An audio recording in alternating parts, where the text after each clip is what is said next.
Fala, meus amores, tudo bem? Eu vim aqui dar umas dicas de última hora para a prova da URGS, uma espécie de pré-prova, para a gente pegar umas dicas que consigam salvar alguma parte da nossa prova. E antes de mais nada, eu preciso que vocês entendam uma coisa. Eu acho que essa é a primeira coisa a ser compreendida na prova da URGS. Não estamos mais fazendo Enem. Sim, vocês provavelmente passaram a maior parte da sua preparação nesse ano para a prova do Enem, e é importante que a gente consiga sanar alguns vícios que existiam na prova do Enem agora para a prova da URGS. Por exemplo, a ideia de que a pressa, a ideia de que vocês têm muito pouco tempo para resolver cada uma das questões. De maneira que tu lê a questão, não tem a resposta imediata ou não lembra daquele assunto, simplesmente você vai lá e pula. Isso não é uma coisa inteligente a se fazer na prova da URGS. Você tem mais tempo para fazer a prova da URGS, você deve usar esse tempo. Mas por às vezes eu não sei fazer a questão, e este é exatamente o objetivo da aula de hoje. Mostrar que você pode resolver diversas questões da prova de física, sabendo muito pouca física, ou quase nada daquele assunto. Bastor, isso me interessa? Tu quer me dizer que eu posso resolver uma questão de física sem saber física? Sim. Existe uma técnica que eu quero mostrar para vocês, é um método meio sujo de resolver as questões, mas funciona em várias questões, não em todas. Importante frisar. Daqui a pouco o aluno sai deste pré-prova e pensa, porra, agora eu não preciso mais saber física, eu descobri aquele jeito lá que o Mauro explicou. Mas não, esse é um método que ele tem um nome formal de análise dimensional, e eu gosto de chamar de método salve-se quem puder. Que você vai usar ele quando? Você vai usar ele em duas situações. Primeira das situações é: não faço a mínima ideia do que fazer nessa questão. Tipo assim, nem ideia do que, não sei nem de que assunto que é isso, é mecânica, se é... Não. Isso é uma das possibilidades. Segunda possibilidade é aquela que tu esqueceu a fórmula. Ah, eu até sei, puta merda. E agora, qual é a fórmula aqui? É KQQ por D quadrado, é KQ. Puta, e agora é PV NRT, PV por RT. Como é que é mesmo a fórmula? Esse também pode salvar vocês para isso. Pode revisitar a fórmula.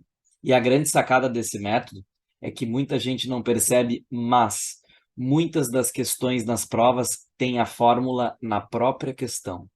Como assim, senhor, tem um formulário? É tipo um formulário oculto que existe em algumas questões. Eu repito, isto não é um método que vai substituir a, a matéria, eu saber a matéria não, mas pode ajudá-lo no momento do salve-se quem puder. Para isso, meus amores, eu quero trazer aqui para vossas excelências esse método que eu chamo de salve-se quem puder, mas que tem por nome principal análise dimensional. Meu nome é professor Mauro Morel. Não, meu nome não é professor, meu nome é Mauro Morel, tá? Professor é minha profissão. Mas esqueci de apresentar no início aqui, muitos de vocês não me conhecem. Podem me seguir nas redes, @Mauro C. Morel, tá? E lá eu, inclusive, tenho muitas dicas que eu compartilho com vocês. Tem que me seguir. Quem não me seguir não vai passar. Tem que ir lá me seguir.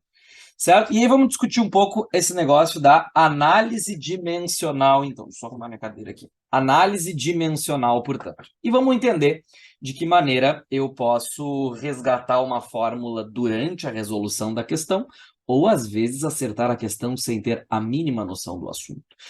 O nome já diz, pessoal, esse método ele dá uma atenção especial às dimensões. O que são as dimensões? As unidades de medida. A análise dimensional está intimamente associada a mexer nas unidades de medida. Por que eu não estou conseguindo usar minha canetinha aqui? Será que não está ligado na mesa digitalizador? Só um segundo. Agora sim. Então, meus caros, a análise dimensional vai estar intimamente relacionada a mexer nas unidades de medida. Sabe as unidades, aquela que tu cagava no colégio para elas? Que tu não colocava, tu falava assim, uma força igual a 7. Aí o professor ia lá e te dava meio certo, e ainda falar, pô, senhor, mas eu só esqueci a unidade. Não, mas são 7 newtons, 7 quilos de batata, tu tem que botar a unidade de medida. Puta merda, tinha que cuidar da unidade, porque o teu professor, aquele, te descontava ponto quando tu esquecia a unidade. Sabe as unidades que tu nem usa? Pois é, isso é um grande erro, os alunos não prestarem atenção nas unidades de medida. A resposta está nas próprias unidades numa determinada questão. Vamos entender, então, aqui o que é análise dimensional. E, para isso, eu trouxe uma questão, que é uma questão de hidrostática. Na verdade, isso aqui costuma estar nos livros na hidrostática, mas, na verdade, nem é hidrostática, porque não é fluido. Mas quando a gente fala ali, sabendo que a massa específica do chumbo é cerca de 11 gramas por centímetro cúbico, uma amostra que tem 220 gramas de chumbo possui qual volume? Bom, aqui a pessoa poderia dizer, eu estou te botando um exemplo bem basicão, mas eu vou avançar para os mais difíceizinhos, mas eu quero mostrar para vocês de que jeito funciona a análise dimensional. Ô, Sor, eu errei a questão, tu acredita? Porque eles falaram da porra da massa específica e eu não sabia a massa específica, mas eu conhecia a densidade. Porra, custava dizer a densidade do chumbo é tanto, eu sabia a fórmula da densidade, que é massa por volume, e aí eu resolvia. Daí eu não sabia o que era massa específica, queridos. Eu lamento informá-los, mas a fórmula está na própria questão. Você não precisava sequer saber o que é massa específica. Porque ele disse que a massa específica do chumbo é 11 gramas por centímetro cúbico. Então, vamos supor que eu não saiba mesmo o que é massa específica. Vou escrever assim, ó, ME, massa específica. Vou fazer uma ambulância aqui, o que é? Tá, massa específica. Eu não sei o que é, mas ele é a divisão de grama por centímetro cúbico. Se a massa específica é medida em grama por centímetro cúbico, ora, o que é grama? Não digo um vegetal. O que é grama? Massa. O que é centímetro cúbico? Volume. Parabéns, você achou a fórmula oculta dentro da própria questão que estava escondidinha nas unidades de medida. Sendo assim, olha o que ele me deu. Sora, ele me deu o seguinte, ele me deu que a massa é 220 gramas. E quer saber qual é o volume. Então, você simplesmente agora substitui letrinhas por números. Você escreve na massa específica o valor que ele te deu, 11 gramas por centímetro cúbico. Na massa, o valor que ele te deu, 220 gramas. E o volume, porra, o volume é o que ele quer saber. Escreve V. Pronto. Pega esse V que está dividindo, passa multiplicando. 11V é igual a 220. V é igual a 220 onzimos, que dá 20. Letra B de Beagle. E está resolvida a questão. Barbada, né? Muito barbada. Como é que vocês fazem? Vocês costumam fazer isso aqui, né? Quer ver? Quer ver que eu conheço vocês? Vocês costumam fazer isso aqui. Vocês gostam de substituir letrinha por número sem mesmo olhar para as unidades. Este é o grande erro. Dizer, Sor, tu nem sabe, eu errei a questão de hidrostática lá da prova, porque eu estava muito nervoso, não lembrei da fórmula da massa específica, eu lamento te dizer. Você errou porque é Beagle, porque a fórmula estava na própria questão, bastava que tu lesse. Ou então, Sor, eu li 11 gramas por centímetro cúbico, lembrei que era hidrostática, detesto hidrostática, não estudei e pulei a questão. Dava para resolver sem saber hidrostática, dava para resolver sem saber nada de física isso aqui. Quer ver uma coisa, queridos? Olha essa questão. Olha essa questão, que questão super confusa à primeira vista. A tecnologia de energia solar é vista por muitos ambientalistas como uma alternativa real de substituição de algumas fontes energéticas que causam grandes impactos ambientais. Através de células fotovoltaicas que transformam energia solar em elétrica através do princípio do efeito fotoelétrico, o uso da eletricidade poderia ser até autossuficiente em diversas residências. Sor, deixa eu te fazer uma confissão. Faça, meu amor. Eu não entendi nada desse primeiro parágrafo. Para mim, nada fez sentido, eu não entendi nada, eu estava até viajando, eu nem prestei atenção. Pois é, você nem precisava entender nada. Continua lendo. Tome como exemplo uma medição feita numa placa solar de 4 metros quadrados. E aí, diz ali em seguida que instalada no telhado de uma casa. Segundo a medição, a placa é capaz de gerar 0,5 kWh. E ela gera isso a cada 10 segundos, que nela é irradiada luz solar. Considerando que toda a energia solar irradiada é transformada em energia elétrica, qual é a intensidade luminosa? Meus amores, eu sou extremamente neurótico. Ele quer saber intensidade luminosa. Eu sou extremamente neurótico nos meus grupos por disciplina. Os meus alunos sabem. Eu vou no detalhinho do detalhinho do detalhinho. Eu começo bem do basicão, mas eu vou aprofundando, aprofundando, aprofundando. E eu digo para eles, eu não dei intensidade luminosa à fórmula, não se preocupem, se eu não dei, ninguém deu. E, de fato, a fórmula de intensidade luminosa que é usada para resolver a questão aqui, eu duvido muito que alguém tenha tido, salvo exceção, os meus alunos, aqueles que estudam para o ITA, para o IME, para provas bem mais complicadas, até podem saber. Mas aluno que estuda para a prova da URGS ou para a prova do Enem não deve saber. Senhor, mas daí eu tenho que desistir da questão? Não. Você pode perceber uma coisa, ele te perguntou a intensidade luminosa. Olha para as respostas, que são obviamente intensidades luminosas. Eu preciso colocar no numerador alguma coisa quilowatt-hora e no denominador uma multiplicação de metro quadrado e segundos. Então, tudo o que eu preciso, pelo menos para dar um chute bem consciente, é usar alguma coisa quilowatt-hora aqui. Você tem 0,5 kWh foi dado na questão.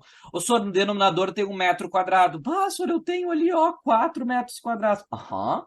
E aí você tem que colocar uns segundos ali. Você fala, senhor, tem 10 segundos ali. Aham. Senhor, eu não entendi porra nenhuma do que está escrito. Eu só li eu só circulei ali os dados e eu consegui montar a questão? Sim. Se você resolver esta conta aqui, você vai achar 0,0125, famoso letra D de jeans. E você resolveu a questão sem. Você quer saber a fórmula de intensidade, que é uma energia por área-tempo? Doutor, eu preciso saber isso? Olha, gente, eu acho que não. Se cair isso aí, você pode ir pela análise dimensional. Você sequer precisava saber que isso aqui é uma energia, 0,5 kWh, que isso aqui é tempo. Acho que todo mundo sabe, né? Porque a pessoa que não sabe que 10 segundos é um tempo, ela tá perdida na vida. E que isso aqui é uma área, 4 metros quadrados. Tu podia resolver sem saber nada. Vocês sabem que alguns anos atrás eu trabalhava numa turma que preparava para a prova do ITA, e nós passávamos no simulado deles questões em russo ou em árabe, aqueles árabes, aquelas coisas que nem usam as mesmas letras, assim, né? Não é as letras da palavra, enfim, de exatas. E os caras acertavam, mas, senhor, eles são muito gênios mesmo, eles conseguem resolver uma questão em russo? Sim. Mas como que eles conseguem resolver uma questão em russo? Porque eles não precisavam ler o enunciado, eles precisavam ir só em cima dos dados e resolver por análise dimensional. É porque a gente queria treinar isso neles, a análise dimensional. Então, olha só. Senhor, que porra é essa? Yula Danayun Lukas no 500 watts. Ou 500W, vamos supor que tu é muito perdido. 500W. Wedges Polymer 12C. Anjou 60N. 10A. Senhor, eu não entendi nada. Ainda bem que você não entendeu nada. Se você entende alguma coisa aqui, você tem probleminha. Isso aqui é uma coisa que eu inventei. Ô, senhor, mas eu não sei nem o que ele está perguntando. Como é que eu vou responder o que eu não sei nem o que ele está perguntando? Então, o que ele está te perguntando eu vou chamar de X, não sei o que é. Mas sei pelas alternativas que X é alguma coisa W, watt, alguma coisa C, coulomb, alguma coisa N, Newton, alguma coisa A, ampere. Se você não sabe o que é cada uma das coisas, você vai resolver igual. Muito bem. O que eu coloco no watt, no W? O 500 que tu tem ali. O que eu coloco no C, coulomb, 12, 60 e 10. Resolveu a questão. Tá resolvida a questão, mesmo que eu não tenha a mínima noção do que ela fala. 5 vezes 12 é 60, 60 por 6 dá 10. 10 é a letra B de Beagle. Resolvi sem a mínima noção do assunto. Vocês entendem o poder da análise dimensional? Às vezes não dá para resolver por análise dimensional. Na verdade, pessoal, na maior parte das vezes não dá. Mas o que eu quero chamar a atenção aqui? Que vocês às vezes desistem de uma questão ou dão um chute completamente aleatório sem que vocês podem parar e pensar um pouquinho. A minha lição deste pré-prova é: atentem mais para as unidades de medida. Olha esta questão de hidrostática ou de termodinâmica. A pressão do gás no interior do balão de vidro mostrado na figura é igual a 2 vezes a pressão atmosférica. Olha o que ele disse. Ele disse que a pressão do gás é 2 vezes a pressão atmosférica. Isso que ele disse no enunciado. Ali embaixo. Qual é o módulo da força? Quanto vale a força? Ele quer saber. Que ele exerce sobre a base da rolha, que possui uma área de 10 na menos 3 metros quadrados. Olha o que ele te disse. A pressão atmosférica é 10 na 5 Newton por metro quadrado. Então, isto significa que a pressão do gás é o dobro de 10 na 5 Newton por metro quadrado. Por quê, senhor? Porque ele disse, a pressão do gás é o dobro. Ah, verdade. E tu sabe a fórmula de pressão, o senhor nem sabe. Eu errei porque eu fiquei nervoso, eu não lembrava a fórmula de pressão. Eu colei no meu banheiro, no espelho do meu banheiro hidrostática, e eu não lembrei na hora. E eu lamento te dizer, você não errou porque você esqueceu. Você errou porque você é Beagle, porque estava escrito na porra da questão. Quando ele te diz que a pressão é Newton dividido por metro quadrado, ele é uma força em cima de uma área. E ele quer saber a força. Então, o que você precisa? Coloque a pressão que ele te deu. 2 vezes 10 na 5, aqui, ó, Newton por metro quadrado. Coloque a área que ele te deu. 10 na menos 3 metros quadrados. E descubra a força, criatura. Pegue o 10 na 3 que está dividindo e passa multiplicando. 2, 10 na 5 vezes o 10 na menos 3 é a força. Então, a força vai ser 2 vezes 10 na mais 2. Ou seja, 200, letra B de Beagle. O senhor vai ser sempre letra B? Não, não vai ser sempre letra B. Certo, pessoal? Mas, de novo, eu consegui resolver uma questão de hidrostática. Mas, o senhor, isso só vale para hidrostática? Porque lá não era mais hidrostática. Não sei, vamos ver agora. Opa! Nós temos termodinâmica. Senhor, termodinâmica eu detesto. Termodinâmica, eu vou mal em termodinâmica. Negócio de Kelvin, dos gases. Que merda. Achei uma bosta, né? Vamos olhar essa questão. Olha o que ele disse. 4 mol. Sublinha. 4 mol. 8 litros. Se eu souber, claro, o número de mol, 4 mol, um volume de 8 litros. Sabendo que o gás está submetido a uma pressão de 12 atm, pressão de 12 atmosferas, qual é a temperatura? Mas te liga, Beagle, em graus Celsius. Questão de termodinâmica, questão simples de termodinâmica, mas que eu posso resolver sem saber a termodinâmica. Que jeito, senhor? Olha o que ele te deu no final. Constante universal dos gases ideais, 0,082, atmosfera, litro por mol, Kelvin. Tá ali. Então, esta constante, que vale 0,082 atmosfera litro por mol Kelvin, vou emitir a unidade dela aqui agora, ela tem que botar alguma coisa atmosfera, alguma coisa litro, alguma coisa mol, alguma coisa Kelvin. Então vamos, tu tem algum ATM? Sim, você tem um ATM, 12 ATM que ele te deu. Você tem alguma coisa litros? Sim, 8 litros. Você tem alguma coisa mol? Sim, 4 mol. Senhor, eu não tenho Kelvin agora. Gente, ele quer saber a temperatura. Ele quer saber a temperatura, então eu vou chamar de T. Pode? Pode. Olha o que tu tem. 0,082 é 12 vezes 8, que dá 96 por 4T. Então, eu vou pegar esse 4T, passar multiplicando. Eu vou ter 4T vezes 0,082 é o 96.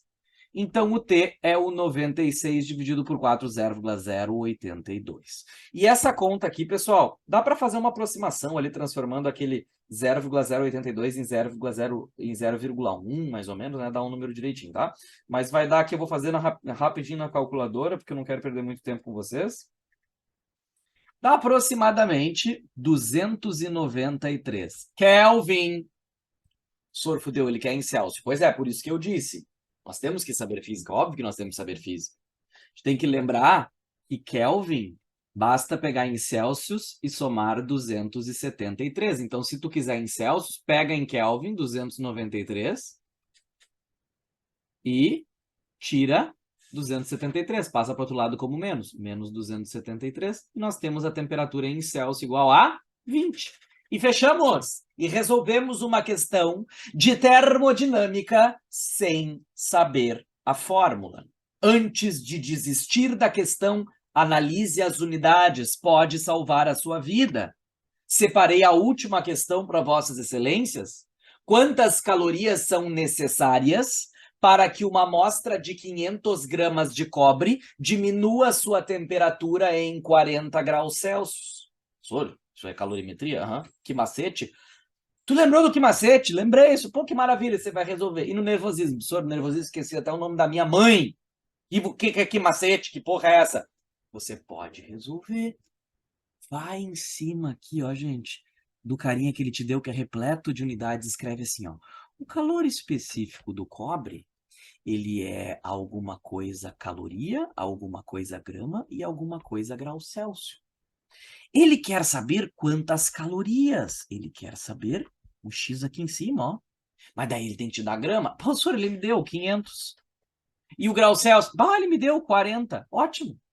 E aí tu tem o calor específico que ele te deu, que é 0,1. 0,1 acabou. X por 540.